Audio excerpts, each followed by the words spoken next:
Why do they have to wipe Bucky at this point? Wasn't he wiped before he went into the cryosleep? The machine being used in this scene is called the memory suppressing machine. It wipes and suppresses memories. It's likely being used before this mission because Bucky's about to steal from and assassinate a person he has passing knowledge of. But more importantly, a man who knows who he really is, Howard Stark. Howard even recognizes Bucky just before he's killed.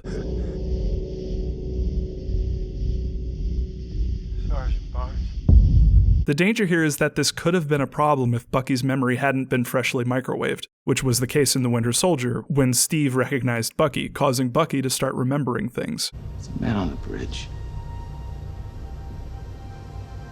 Who was he? You met him earlier this week on another assignment. I knew him. Miss Nitpick, every time these two guys unlock this door, they put themselves in timeout. Also, this book that supposedly controls the Winter Soldier is introduced here, but wasn't referenced in Winter Soldier at all. And Zemo found it buried in some asshole's wall in Cleveland, so how did they control him in the last movie? Captain America: The Winter Soldier didn't answer many specifics about how exactly Hydra brainwashed Bucky. They didn't need to for the story, and leaving things vague lets other MCU movies fill in the blanks. You know, like how exactly Hydra reboots Bucky instead of just wiping his memories, which is what's being answered right now. 20 seconds of interrupting Marvel logo. The intros to Everything Wrong With videos last around 10 seconds each. If CinemaSins is on the side of not wasting people's time, then they should practice what they preach. Why the hell would you rob police stations? I know there may be some extra weapons sitting around in the evidence room, but there's no way there would be enough there to make it worth it for supervillainy. Crossbones, aka Brock Rumlow, is trying to get revenge on the Avengers, specifically Captain America, for what they did to him at the end of Winter Soldier. The best lead we've had on Momo in 6 months. I don't want to lose him. If he sees us coming, that won't be a problem. He kinda hates us. It seems like one reason he's attacking police stations is to attract the attention of the Avengers. Crossbones basically says all this during his fight with Cap. This is for dropping a building on my face. Also, this article is the newspaper version of clickbait, as the article underneath it is some sort of vague, repetitious nonsense that's probably trying to sell Viagra. Also, this video is the YouTube version of clickbait, as the content is some sort of vague, repetitious nonsense that's probably trying to sell Crunchyroll. Miss Nitpick, the symbol on the drapes in Cap's room is the fleur-de-lis, which is also the emblem for the Boy Scouts. This isn't actually a nitpick, I'm just impressed with subtlety. Miss Nitpick, why does Falcon wait until the last possible second to deploy his wings? I get that he's really good with them, but what if there's a malfunction of some sort? Doesn't give him much time to react. Miss Nitpick, this guy gets hit by Cap's shield before Cap's shield even hits him. Miss Nitpick. I make 7 hostiles.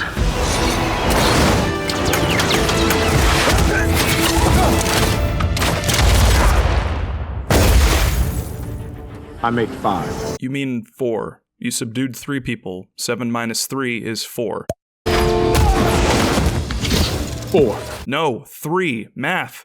Miss Nitpick. Okay, first off, Falcon, based on the last scene where he smacked that dude that Scarlet Witch grabbed, should be on the other side of her. But more importantly, is anyone going to help Cap, who seems to be getting his ass kicked right now? They're like right across from each other. They should go and... Oh, wait, never mind. He's fine. I know Cap is impervious to a lot of stuff, but this gas is apparently pretty lethal if it incapacitated this dude immediately, and Cap's unaffected. Among Captain America's many incredible abilities is the one where he holds his breath for a while. Miss Nitpick, this hazmat guy is supposed to jump when Crossbones knocks the door open, but he panics just a tad too early.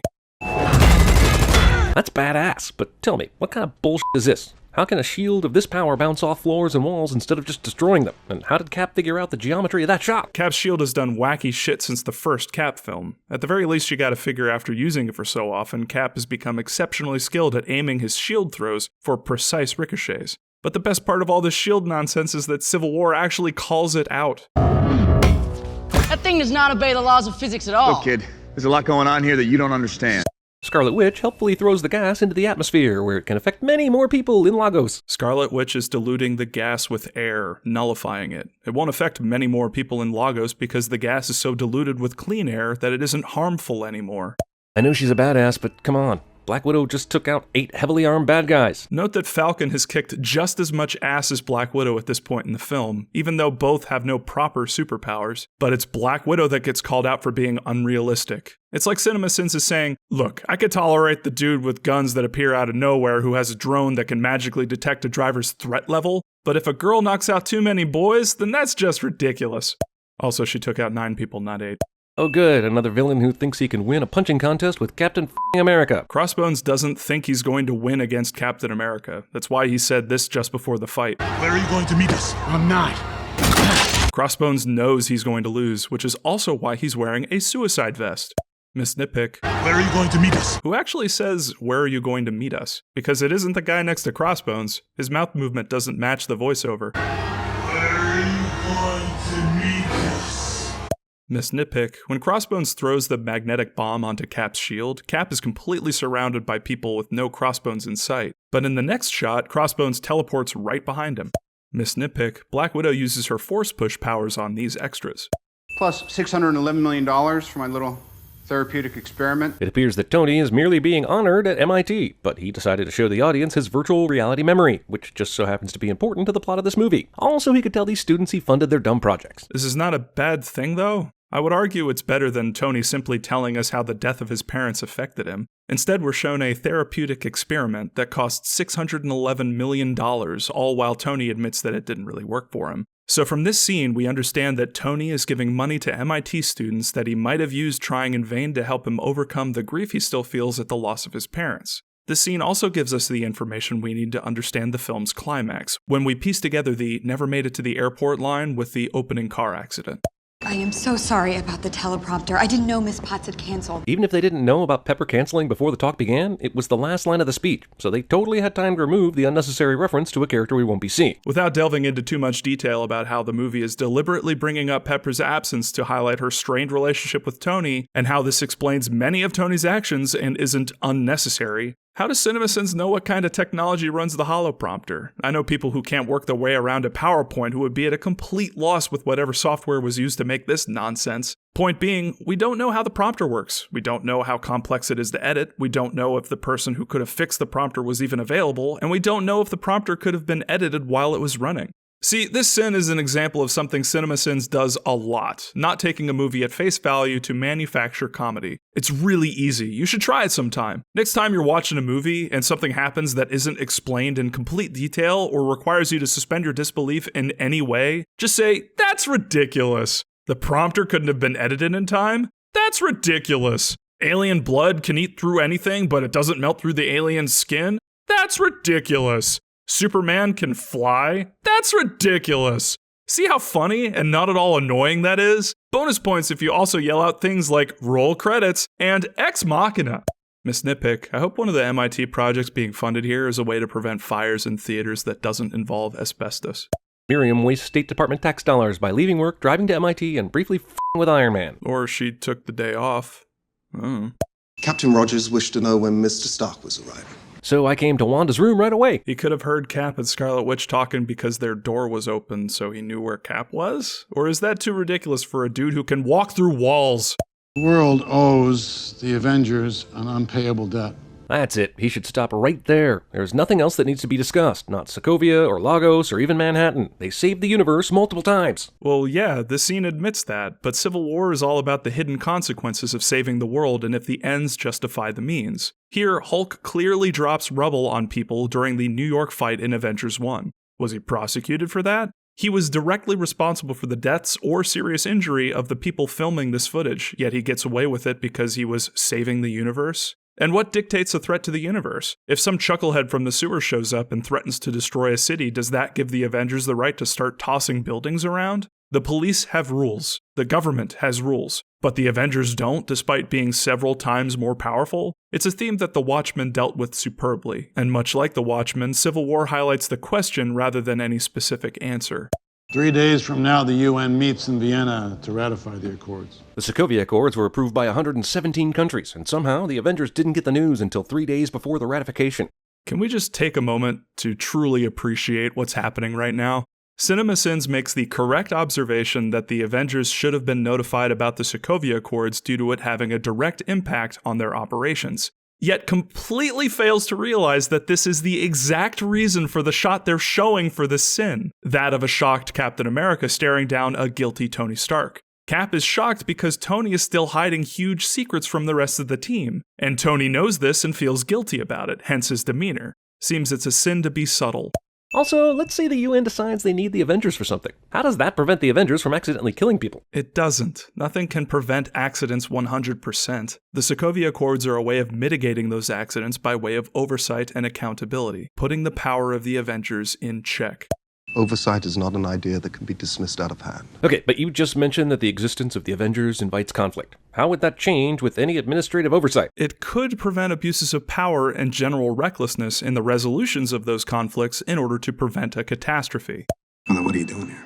I didn't want you to be alone. Also, I needed to give you and the audience some exposition and set the stage for the next scene. Scenes are allowed to accomplish multiple things at once. Some people would even call that good writing. At least 12 are dead. 12? Sure, there's probably going to be more deaths later because that's the way the news works, but that explosion blew up a whole city block. And I can't believe that when he told everyone to get down, that somehow saved a lot of people. Well, one of the main reasons of death from explosions are injuries due to shrapnel. So by telling people to get down, T'Challa was protecting them from the glass shards that were coming from the windows. Also, the explosion affected a city block, but it didn't blow it up. In the news footage being shown here, you can see the buildings are still standing. Most of it's noise, except for this. Thank God Sharon is Peggy's niece and was here for the funeral. They're not at the funeral in London anymore, though. They all went to Vienna after hearing about the explosion on the news. Assassinations. I have to go to work. Anyone with information. See if we can get microforensics to hurry this up. Tips have been pouring in since that footage went public. If he's been hiding out here for the last couple of years, more like Bucky rest, am I right? No. The shooter from the UN task force just fires with impunity without seeing there's another person there. It's almost like they'll accept some collateral damage for the good of the overall mission. And they can be punished accordingly for that because there's oversight in place for UN soldiers. We now take you to Vision and Scarlet Witch, the most powerful characters in this movie, flirting over some goddamn soup. The reason they're flirting over goddamn soup is explained moments later. Vision, are you not letting me leave? It is a question of safety. I can protect myself. Not yours. Mr. Stark would like to avoid the possibility of another public incident. I get the criticism being made here, that Wanda or Vision would prove to be valuable assets on the field, but that isn't taking into account the entire beginning of the film when Wanda accidentally caused an accident with her powers. Now people are afraid of her, and to ease their fears, Tony had Vision, the only person who could do anything to stop Wanda, keep her at the Avengers compound. You can be as glib as you want about this scene or the romantic stuff, but it makes perfect sense. And what do you want? For people to see you. As I do.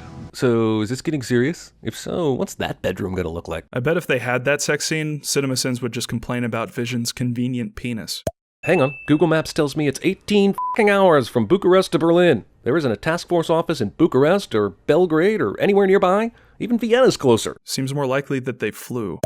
So you like cats? You're just now asking this? Even if they flew here, this banter should have happened long ago. Wait, so do you think they flew to Berlin or drove? I'm getting mixed messages. I guess whatever makes the sin funnier, huh? And if they did fly, then they could have been kept away from each other until now. Hello everyone, I'm Everett K. Ross from the Black Panther series of comics. I am not to be confused with Thaddeus Ross, the guy from Incredible Hulk, who also makes an appearance in this movie. Yeah, okay, thanks. They're different people, so it shouldn't be hard to figure out who is who. And spoilers for real life, sometimes people have the same last name.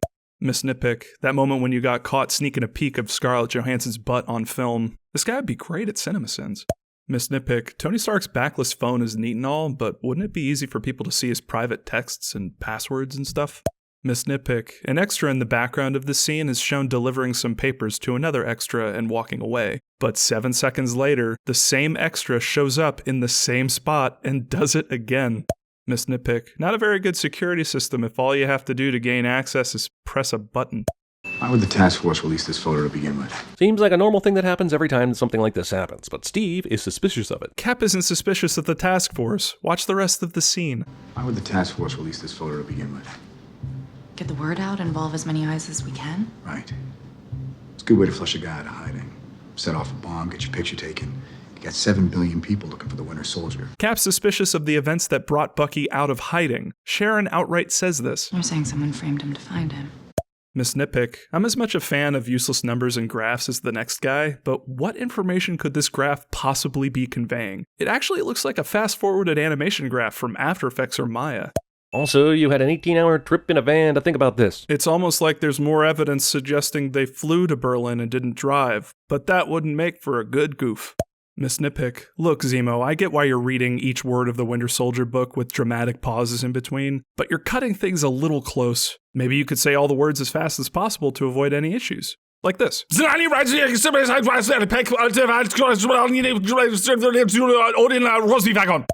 Nitpick, guys, are you seriously fighting the metal-armed super soldier with sticks? Because I'm not the only Winter Soldier. Remember, Bucky's only the Winter Soldier because Zola remembered he got thrown off the train in the first movie and went backpacking in the mountains to pick him up later for some dumbass reason. What's so special about Bucky that they needed to give him the serum in the first place? Then they kidnapped a whole bunch of people in 1991 and gave them the serum. And doesn't Hydra know the ingredients of this cocktail? They had access to Zola for years. I guess they didn't, because Bucky had to kill Tony's parents for it and set up this fight at the end. Oh boy, alright. First, Bucky wasn't found by Zola. It's implied he was found by these random Hydra soldiers. So the whole Zola remembered Bucky got thrown from a train and went backpacking in the woods thing is completely wrong. There was nothing special about Bucky that warranted being given Zola's super soldier serum. He was a prisoner of war who was experimented on. Hydra didn't kidnap a whole bunch of people in 1991 and give them the serum. They were 5 elite Hydra agents who volunteered. Who are they? Their most elite death squad. More kills than anyone in Hydra history. And that was before the serum. Hydra had access to Zola for years via a computerized version of himself, sure. But remember that Zola didn't create the super soldier serum and didn't have access to its ingredients. Erskine created it, and the last of his formula died with him and Heinz Kruger in the original Captain America film. Zola was trying to recreate that serum when he experimented on Bucky and other prisoners of war, but failed to do so. Hell, the version of the serum the Winter Soldier stole from Howard Stark wasn't even the original super soldier serum. It was Stark's version of it, one that had nasty side effects.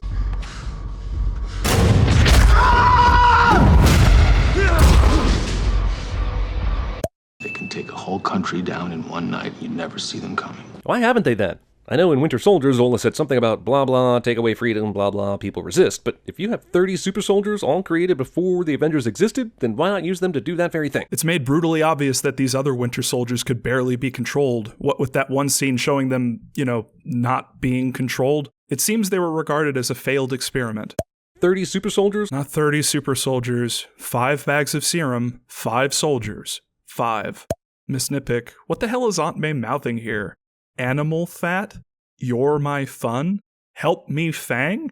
Miss Nitpick, so Tony uses a Vivo phone like Captain America? Dude makes his own suits and artificial intelligences, but when it comes to a smartphone, he's like, give me that mid-range Android phone.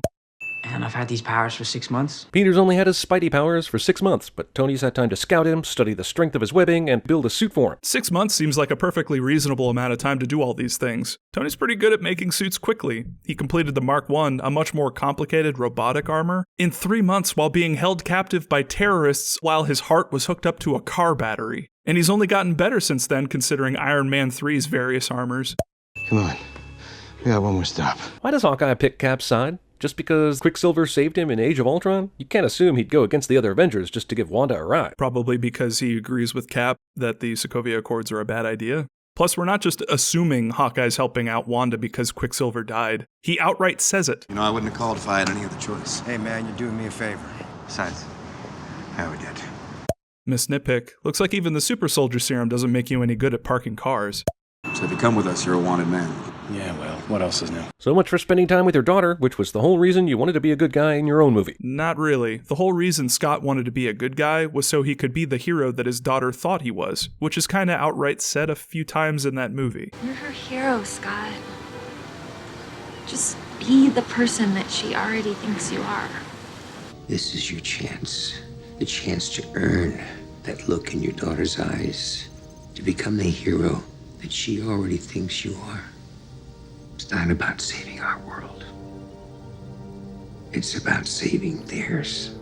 Sure, at the start of the film, Scott wants to spend more time with his daughter, but by the end he realizes his role is to protect the world that she lives in by being a superhero, which is time-consuming and life-threatening in its own right. If the whole reason Ant-Man wanted to be a good guy was to spend more time with his daughter, then he wouldn't be Ant-Man. This is shown at the end of the movie, when Scott takes time away from his daughter to be a superhero.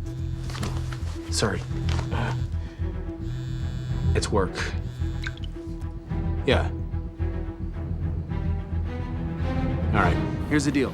Just give me the facts. Your old war buddy killed innocent people yesterday. And there are 5 more super soldiers just like him. But what's not important to tell you at this moment is that Bucky had no control over his actions, because there's a complicated series of passwords that evil people programmed him with, and f it. Oh, wait. Bucky didn't have control over his actions? Well, that changes everything. Call off the manhunt, everybody. Let's just let the Winter Soldier run around and do whatever, despite being a huge risk to everyone around him. But seriously, Cap's just bringing up the more pressing issue of the imminent death squad rather than getting into Bucky's convoluted mind control bullshit that doesn't really change the fact that he needs to be arrested right now. Oh, and there's also the part where Cap said this before the scene that CinemaSins showed. Hear me out, Tony. That doctor, the psychiatrist, he's behind all of this. Oh, come on. These webs are so strong that Cap himself can't get free of them, but Hawkeye's arrows are good enough. This is because Spider-Man's webbing has exceptional tensile strength. You know what I think is really cool? This webbing. The tensile strength is off the charts. Which means the webbing is very difficult to break by pulling it apart. It is, however, susceptible to being cut apart, which is what Hawkeye's arrows are doing. Miss Nitpick, when Spider-Man catches Bucky's fist, why didn't Spidey's web shooter go off? If the thing's triggered by the pressure of 2 fingers, then a punch should have either caused it to spray webbing all over or broke it. I didn't kill your father. Then why did you run? What kind of question is that? He was running because you were chasing him in a scary catsuit. Bucky started running before Black Panther showed up at his place in Bucharest. Cool joke, though. Doesn't it feel like Scarlet Witch could just end this whole battle right now? You know, because she's the one who practices real magic. She can't be everywhere at once, though, which is why she's running into fights and busting heads instead of just doing that all at once. It's also important to remember that no one in this fight, aside from Black Panther, actually want anyone to get hurt. So of course Scarlet Witch is going to hold back a bit. All right, Sam, what's the play? We need a diversion. The Avengers always have these communication devices built into their uniforms, but if half of them are using them, shouldn't the other half be able to hear the same conversation? Did they meet earlier and determine which side uses which frequency? Well, they did meet earlier and suited up before the fight. Plus, they're probably used to determining chat frequencies before operations to prevent eavesdropping. So, yes? Miss Nitpick, Spider-Man couldn't have made this shot. Cap's hand is in front of him, but Spidey somehow curved his web around Cap's body to reach it? Miss Nitpick, the masking on Cap's hand here is pretty bad and makes it look like Cap's shield is cutting into his palm.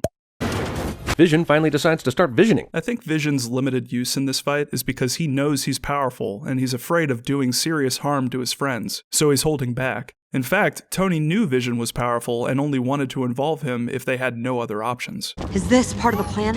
Well, my plan was go easy on him. You want to switch it up? Turns out he was right too. Vision gets distracted and whoops. You're not gonna stop.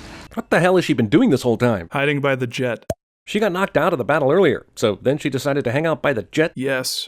She was going to be the last defense against Captain freaking America. She had second thoughts and decided to help Captain America, so no. Miss Nitpick, holy shit, I'd be terrified of a missile firing that close to my exposed head. If Falcon so much as looks too far to the right, he'll blow his own head off. Where police also found a wig and facial prosthesis approximating the appearance of one James Buchanan Barnes. Zemo seriously found ways to do amazing things over 1 year's time. He's not only great with computers and decrypting classified documents, but also making a mask of Barnes that fools facial recognition software. To be fair, Zemo had more than a year to become good at computers. The fake doctor is actually Colonel Helmut Zemo, Sokovian intelligence. Zemo ran Echo Scorpion, a Sokovian covert kill squad. So Zemo is good at decrypting stuff and making convincing disguises because that was literally his job before the events of Age of Ultron. It's really weird how a little context clears up these sins. Get this to Ross. Which one? The one Tony directly reports to. Oh, whoops, you were trying to make a joke. Oh, my bad, sorry. Does this facility still have power? The door opens, so yeah. Some power generators are known to last 30 years or longer, so is this really that far-fetched? Did he give you anything on Rogers? No, told me to go to hell. Ross, who doesn't trust Stark when it comes to Zemo, suddenly trusts Stark in this situation and doesn't have him followed. Tony signed the Accords and has been helping Ross up until this point. He hasn't really been given a reason to distrust Tony so far. Also, I should probably say which Ross here, but I won't, except I kinda just did. Oh well. Oh, how lucky. Black Panther just happens to be 5 seconds behind Iron Man, even though he was secretly following Cap and Bucky the whole time. Because he was following Tony? Because Tony was the only person who could get Cap and Bucky's location from his locked-up friends? What was her name again? Dolores. You called her Doc. Steve remembers the name of some random redhead Bucky tried to impress more than 70 years ago. Steve was frozen for 67 years and Bucky for a similar amount of time, so it's only been a few years since this happened to them. Yep, just incredible footage on a tree-lined country road. Cam 3, as it turns out. Cams everywhere in the area. You never knew when Bigfoot might be around, and the footage was saved. At the beginning of the movie, we learned that Tony's parents have to make a stop-off at the Pentagon or some other unnamed government facility before they head to the airport. Where are you going? Your father's flying us to the Bahamas for a little getaway. We might have to make a quick stop. At the Pentagon, right? Howard's silence doesn't exactly confirm where they're headed, but one of the shots from a security camera confirms that the road Tony's parents were driving on wasn't just some tree-lined country road. The gate and barbed wire tell us this place is a big deal, so it makes sense that there would be security cameras posted nearby. Miss Nitpick, of all the days Bucky is caught on a security camera, it was the one day he forgot to wear his neat mask that he wore during Winter Soldier. Even though we're seeing this in full color, the movie's trying to say Tony can see this same angle in footage too, driving home the drama of his mother getting strangled. But really, all he'd be able to see is Bucky standing next to the car, doing something, probably bad. The camera feed Tony's watching gave him a clear view of his father being murdered. Tony knows both his parents died in this crash, so if the Winter Soldier is next to the passenger seat doing something, I think he's smart enough to put 2 and 2 together. Presumably, this means he shot the camera, but it was conveniently impervious considering we have this footage. Security cameras aren't like regular cameras. They don't store footage internally. They send that footage to monitors and/or servers that record and archive it. Otherwise, they'd be hilariously inept. Also, suddenly this movie is saying there was a facility nearby that could capture security footage. First off, that's terribly convenient. Terribly convenient? Howard was delivering his version of the super soldier serum to a government facility. What's terribly convenient is that CinemaSins decided to leave out the fact that the movie addresses their previous "why is there a camera on some random country road" sin, yet dismiss it entirely because it's terribly convenient. But second off, terrible nonsense, because there was no such place nearby in the beginning of the movie. Look at the security footage. The fence doesn't follow the road the Starks were driving on. It's angled toward the tree the Starks crash into and blocks a road leading from the main road. The car accident hid this from our view in previous scenes, and it was just outside of the shot in others. So no, this is not terrible nonsense. It was purposefully hidden information meant to conceal the major reveal that Bucky killed Tony's parents. Now Tony gets mad, even though he knows for a fact that Bucky had no control over his actions. Or is this movie saying he didn't? I find that hard to believe. I find it hard to believe CinemaSins didn't know Tony knew Bucky had no control over his actions when the movie addresses that in 3 different scenes. Manchurian Candidate, you're killing me. There's a truce here. You can drop... It wasn't him, Tony. Hydra had control of his mind. Move! This isn't gonna change what happened. I don't care. He killed my mom. And even though he just learned somebody framed Bucky 10 minutes ago, he gets blinded with anger. He got blinded with anger after Cap confirmed it was Bucky who killed his parents and that Cap knew about it, meaning there was no framing involved. Did you know? I didn't know it was him. Shut me. I just did you know. Yes. Did you know? Yes. To be fair, the only reason he knows is because Zola showed him what Hydra did to people who work for S.H.I.E.L.D. in that bunker scene in The Winter Soldier. But then right after that, Hydra fired missiles into the building, and he had to make a miraculous escape, so it might have slipped his mind. Obviously it didn't, and Steve was deliberately keeping that information from Tony based on his note at the end of the film. I know I hurt you, Tony. I guess I thought by not telling you about your parents, I was sparing you, but I can see now that I was really sparing myself. And I'm sorry. This is all he wanted, to see them rip each other apart. Yep, and just think, he could have done this by simply sending the tape to Tony with a little post-it note that read, "Play me." Zemo only just got that footage though, which he had to do by gaining access to Bucky and learning where the Siberian Hydra facility was, all of which put the Avengers on his trail. If Cap, Bucky, and Tony weren't chasing him, he might have done what you're suggesting, but we don't know because the Avengers caught him just as he gained access to the VHS evidence. Miss Nitpick, I guess Zemo's too evil to get a Vivo phone. Miss Nitpick, Tony told Spider-Man to go for Cap's legs, but during this fight, Tony seems to forget about that. Then again, he's going through a lot. I'll cut him some slack. We're miles from harm. When the dust cleared, it took me 2 days until I found their bodies. But if they were together, how did Zemo survive? They were together, but probably not nearby. That's why Zemo's father was holding his wife and son in his arms when he died. It took me 2 days until I found their bodies. My father, still holding my wife and son in his arms. Zemo wasn't near them, so his father tried to protect them. Yet another example of a movie not explaining something outright and CinemaSins just assuming it's wrong. if I could get them to kill each other. Let's talk about Zemo's plan. The entire thing relies on Scarlet Witch doing something incredibly stupid during the Crossbones fight in Lagos. Without that, there would be no Sokovian Accords. They're called the Sokovia Accords because of the Battle of Sokovia that happened in Age of Ultron. If the Accords themselves are huge and 117 countries approved them, do you really think they came together just after Scarlet Witch's accident in Lagos? The Accords were going to happen regardless of that, and were likely being devised immediately after Age of Ultron, which means they've been roughly a year in the making. Which Zemo had no idea would happen when he started planning his revenge, and yet is a huge part of the plan in this movie. The Sokovia Accords were likely being planned before the events in Lagos, which means Zemo had the opportunity to hack into the UN and learn about them and base his plan around them. Sound ridiculous? Remember, Zemo already hacked the UN to learn who they were going to hire as a psychiatrist, which was also a major part of his plan.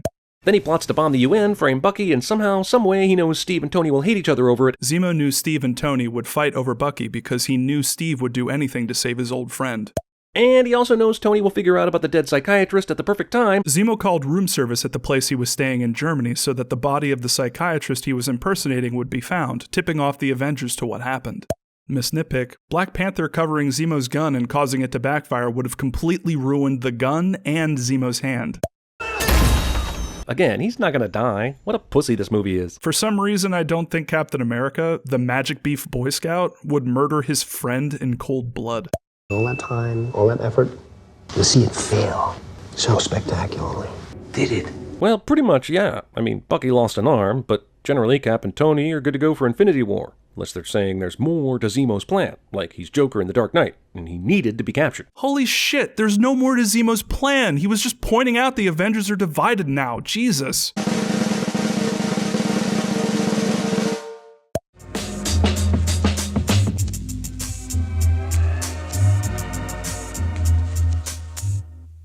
Dear Hollywood, specifically, Dear Marvel. So I heard Captain America 3 is going to hold its ground and go head-to-head with Batman vs. Superman.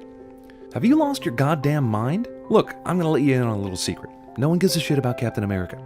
Seriously. The only people who care about Captain America, and I mean truly have a passion for the character, are either Stan Lee or dead. You want to know why Cap 2 broke box office records? Not because people were starving for a Cap movie, but because people were starving for an action movie, and a superhero movie. And it's fucking April, when nothing else is out. And also inflation. On the other hand, Superman and Batman are arguably two of the most beloved and revered superheroes of all time. Spider-Man is up there with those guys, but it's those three and then everyone else. Now, Warner's has definitely proven they can fuck a comic book property right in the tight-wearing ass. No argument there, but they're still the only studio that's promising to give us Batman and Superman in the same movie. Almost certainly fighting each other. Game over. You lose.